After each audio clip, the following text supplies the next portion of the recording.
ನಮ್ಮ Sahyadri news channel ಅನ್ನು YouTube, Facebook ಹಾಗೂ ಇನ್ಸ್ಟಾಗ್ರಾಂನಲ್ಲಿ ನೋಡಿ. ಸಬ್ಸ್ಕ್ರೈಬ್, ಲೈಕ್ ಮತ್ತು ಶೇರ್ ಮಾಡಿ ಪ್ರೋತ್ಸಾಹಿಸಿ.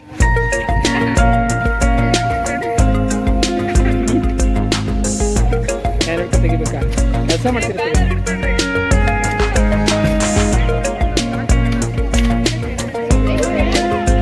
ಮೇಡಮ್ ಬ್ಯಾನರ್ ಅಲ್ಲಿ ಕೊಡಿ.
ಮೊದಲನೇದಾಗಿ ಎಲ್ರಿಗೂ ಪರಿಸರ ದಿನಾಚರಣೆಯ ಶುಭಾಶಯಗಳು.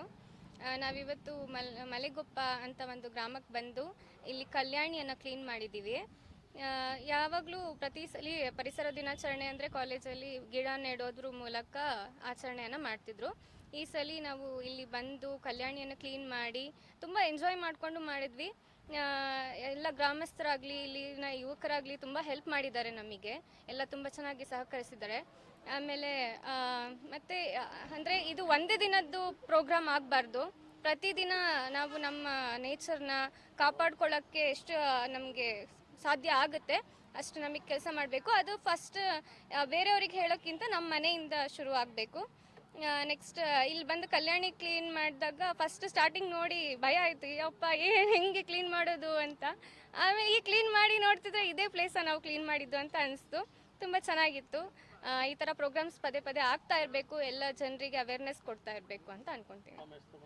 ಅರ್ಷಿಯಾ ಅಂತ. ವಿಶ್ವ ಪರಿಸರ ದಿನಾಚರಣೆ ಅಂಗವಾಗಿ ನಾವು ಪರಿಸರ ಅಧ್ಯಯನ ಕೇಂದ್ರ ಮತ್ತು ಎಂಟರ್ಟೈನ್ಮೆಂಟ್ ಮತ್ತು ಕುವೆಂಪು ವಿಶ್ವವಿದ್ಯಾಲಯ, ಕುವೆಂಪು BEd ಕಾಲೇಜ್ ಸಂಬಂಧಪಟ್ಟಂತೆ ಒಂದು ಅರ್ಥಪೂರ್ಣವಾದ ಕಾರ್ಯಕ್ರಮವನ್ನು ಇಲ್ಲಿ ಮಾಡಲಿಕ್ಕೆ ಬಂದ್ವಿ. ಪ್ರತಿ ಸತಿ ನಾವು ಗಿಡ ನೆಟ್ಟು ಅಷ್ಟೇ ಕೆಲಸ ಮಾಡ್ತಿದ್ವಿ. ಈ ಸತಿ ಜಲಮೂಲ ರಕ್ಷಣೆಗೆ ಸಂಬಂಧಪಟ್ಟಂತೆ ಇಲ್ಲೊಂದು ಮಲಗೊಪ್ಪದ ಒಂದು ಕಲ್ಯಾಣಿ ಸ್ವಚ್ಛತೆ ಕಾರ್ಯಕ್ರಮವನ್ನು ಮಾಡಿದ್ವಿ. ಸುಮಾರು 80 ಮಕ್ಕಳು ಇದರಲ್ಲಿ ಭಾಗವಹಿಸಿದ್ರು, NSS ವಿದ್ಯಾರ್ಥಿಗಳು ಭಾಗವಹಿಸಿದ್ರು. ತುಂಬ ಖುಷಿಯಾದಂಥ ವಿಚಾರ, ಯಾಕೆಂದರೆ ಎಲ್ಲ ಮಕ್ಕಳು ತುಂಬ ಇಂಟ್ರೆಸ್ಟಿಂದ ಮತ್ತು ಹೆಚ್ಚು ಸಹಭಾಗಿತ್ವದಿಂದ ಕೆಲಸ ಮಾಡ್ತಾ ಬಂದರು. ತಮ್ಮದು ಅನ್ನುವಂಥ ರೀತಿಯಲ್ಲಿ ಕೆಲಸ ಮಾಡಿದ್ರು. ಆಗ ಮಾಡ್ತಾ ಮಾಡ್ತಾ ಆ ಕಲ್ಯಾಣಿ ಪೂರ್ಣ ಮುಚ್ಚೋಗಿತ್ತು. ಈಗ ತುಂಬ ಚೆಂದ ಕಾಣ್ತಿದೆ, ಕಲ್ಯಾಣಿ ನೋಡ್ಲಿಕ್ಕೆ ಚೆನ್ನಾಗಿ ಕಾಣ್ತಿದೆ. ಈ ಊರಿನ ಜನನೂ ಸಹ ಸ್ವಲ್ಪ ಅಷ್ಟು ನಮಗೆ ಸಹಕಾರ ಮಾಡಿದ್ರು. ಒಂದು ಯುವಕ ಸಂಘ ಸುಮಾರು ಕೆಲವಷ್ಟು ನಮಗೆ ಬೇಕಾದಂಥ ಆಧಾರಗಳನ್ನು ಕೊಟ್ಟರು. ನಮ್ಮ ಉದ್ದೇಶ ಏನಿತ್ತು ಅದು ಸಂಪೂರ್ಣ ಈಡೇರಿತು ಅಂತ ಅಂದ್ಕೊಂಡ್ವಿ. ಯಾಕಂದರೆ ಒಂದು ಅವೇರ್ನೆಸ್ ಆಗಬೇಕು, ಅವೇರ್ನೆಸ್ ಜೊತೆಗೆ ಒಂದು ಒಳ್ಳೆಯ ಕೆಲಸನೂ ಆಗಬೇಕಿತ್ತು. ಎರಡೂ ಆಯಿತು. ಒಂದು ಸಣ್ಣ ಪುಟ್ಟ ಗಿಡಗಳನ್ನು ಸಹ ಇಲ್ಲಿ ನೆಡಲಿಕ್ಕೆ ಸಾಧ್ಯ ಆಯಿತು.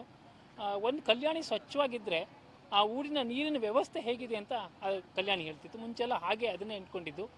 ದೇವಸ್ಥಾನ ಸಂಬಂಧಪಟ್ಟಂಥ ಕಲ್ಯಾಣಿ ಇದೆ ಅಂದರೆ ಅಲ್ಲಿ ಜಲದ ವ್ಯವಸ್ಥೆ ಹೇಗಿದೆ ಅನ್ನೋದು ಗೊತ್ತಾಗ್ತಿತ್ತು. ಎಷ್ಟು ಮೇಲ್ಭಾಗದಲ್ಲಿ ನೀರಿದೆ, ಎಷ್ಟು ಆಳಕ್ಕೆ ನೀರು ಹೋಗ್ತಿದೆ, ಇದು ಕಲ್ಯಾಣಿ ಸೂಚನೆ ಮಾಡ್ತಿತ್ತು ಅಂತ. ಹಾಗಾಗಿ ಇಲ್ಲಿ ನೋಡಿದ್ರೆ ಕಲ್ಯಾಣಿ ನೀರು ಚೆನ್ನಾಗಿದೆ ಅಂತ ಹೇಳಿದ್ರೆ ಇಲ್ಲಿಯ ನೀರಿನ ವ್ಯವಸ್ಥೆ ಸ್ವಲ್ಪ ಮಟ್ಟಿಗೆ ಪರವಾಗಿಲ್ಲ, ಜಲಮೂಲ ಮೇಲೆ ಭಾಗದಲ್ಲಿ ಇದೆ ಅಂತ ಇದೆ. ಇದನ್ನೇ ನಾವು ಇಟ್ಕೊಂಡು ಸುತ್ತಮುತ್ತಲಿನಲ್ಲಿ ಈ ಪೂರಣವನ್ನು ಮಾಡೋದು ಹೇಗೆ, ಜಲವನ್ನು ಇಂಗಿಸುವ ಕೆಲಸವನ್ನು ಹೇಗೆ ಮಾಡಬೇಕು, ಆ ಥರದ ಒಂದಿಷ್ಟು ಅವೇರ್ನೆಸ್ಗಳನ್ನು ಇನ್ನು ಮುಂದೆ ಮಾಡಬೇಕು ಅಂಥೇಳಿ ಇವತ್ತು ವಿಶ್ವ ಪರಿಸರ ದಿನಾಚರಣೆ ಅಂಗವಾಗಿ ನಾವು ಈ ಕೆಲಸವನ್ನು ಮಾಡಿದ್ದೇವೆ. ಇದಕ್ಕೆ ಎಲ್ಲರೂ ನೀಡಿದರೆ ಎಲ್ಲರಿಗೂ ಸಹ ಧನ್ಯವಾದ. ನನ್ನ ಹೆಸರು ದಿನೇಶ್ ಹೊಸನಗರ್ ಅಂತ. ನಾನು ಪರಿಸರ ಅಧ್ಯಯನ ಕೇಂದ್ರದಲ್ಲಿ ಕೋಆರ್ಡಿನೇಟ್ರಾಗಿ ಕೆಲಸ ಮಾಡ್ತಾಯಿದ್ದೀನಿ.